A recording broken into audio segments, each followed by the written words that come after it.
Nabi Muhammad belum minta, diberi oleh Allah. Karena itu ketika dilempar bukan hanya dengan kata-kata. Penduduk Taif melemparnya dengan batu, lempar dengan kemarahan, lempar dengan segala hal. Apa kata Nabi? Karena alam nashrah laka sadrak, kata Nabi, ya Rabb.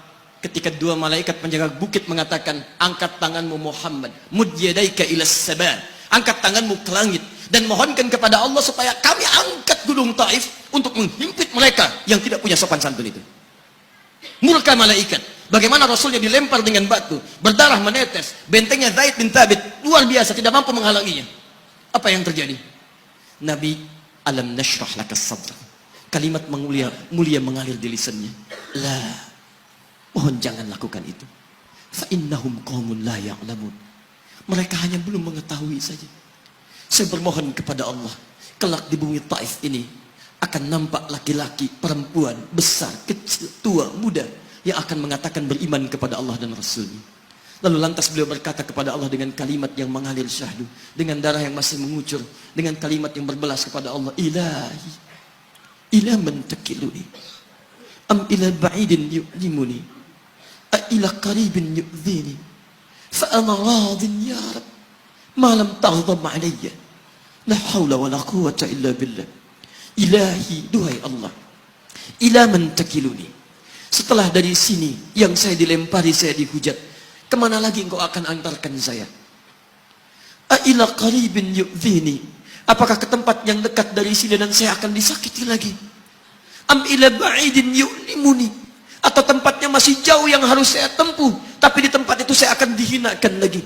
Ana radin, saya ridha ya Allah, malam taghdab alayya, sepanjang engkau yang tidak murka kepada saya. Alam nashrah laka sadrak. Manusia melempari, radin. Manusia menghujat, radin. Malam taghdab alayya, sepanjang engkau tidak murka kepada saya. Muhammad sallallahu alaihi wasallam.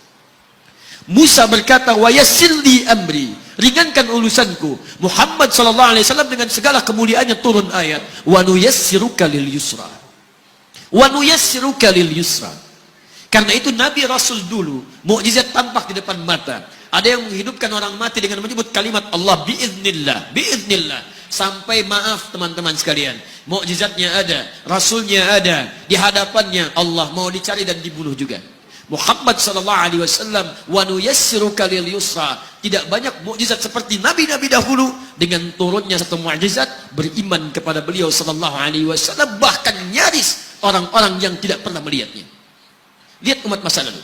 Kaumnya Musa, Musanya kelihatan, mukjizatnya bagus, tongkat dilempar jadi ular, tongkat dipukulkan ke batu, keluar 12 mata air. Quran surah kedua ayat ke-60. Apa yang terjadi? Umatnya masih belum mau beriman juga. Nabi Isa alaihissalam masih kelihatan, orangnya ada, nabinya ada, mukjizatnya ada, rasulnya ada, libat luar biasa, mukjizatnya luar biasa, istimewa. Tapi apa yang terjadi? Dicari-cari nabinya mau dibunuh, belum beriman juga. Muhammad sallallahu alaihi wasallam spesial. Perhatikan. Kalau orangnya kelihatan Anda yakin, Anda beriman, itu wajar. Muhammad sallallahu alaihi wasallam, ada orang yang tidak pernah melihatnya, tidak pernah menatapnya, mimpi pun belum tentu berjumpa dengannya, tapi mau beriman kepada Muhammad sallallahu alaihi wasallam. Antum pernah melihat Nabi sallallahu alaihi wasallam? Berjumpa dengan Nabi sallallahu alaihi wasallam? Maka beruntunglah antum, karena orang-orang yang beriman kepada Nabi sallallahu alaihi wasallam tanpa pernah melihatnya, itulah orang disebut oleh Nabi sallallahu alaihi wasallam sangat dirindukan oleh beliau.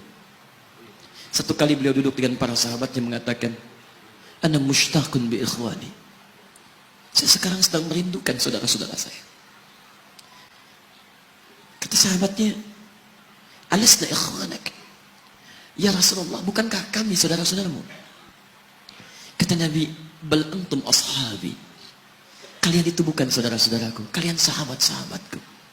Ikhwani humul ladzina lam yarawni walakinnahum yu'minuna bi. Saudara-saudaraku itu adalah orang-orang yang tidak pernah melihatku, tapi mereka mau beriman kepadaku. Jadi kalau Nabi saja merindukan antum, kenapa antum tidak merindukannya?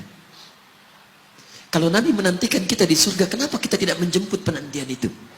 Karena itulah Muhammad sallallahu alaihi wasallam akan menjemput umatnya di surga dan tidak melangkahkan kaki ke dalamnya sebelum berkumpul umatnya dibimbing beliau oleh sallallahu alaihi wasallam ke surga. Allahumma salli wa sallim wa barik alaihi. Allahumma salli wa sallim wa barik alaihi. Allahumma salli wa sallim wa barik alaihi.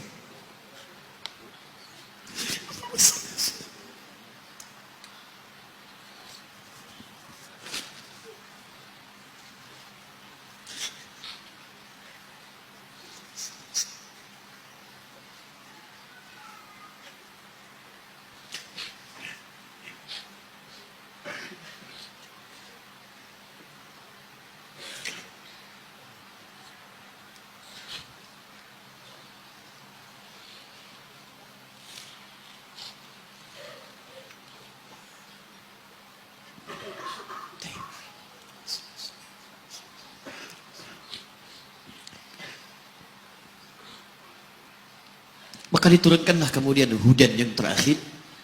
Diharapkan dengan hudan ini mengantarkan semua umat Muhammad SAW yang mau beriman dan mengikutinya ke surga.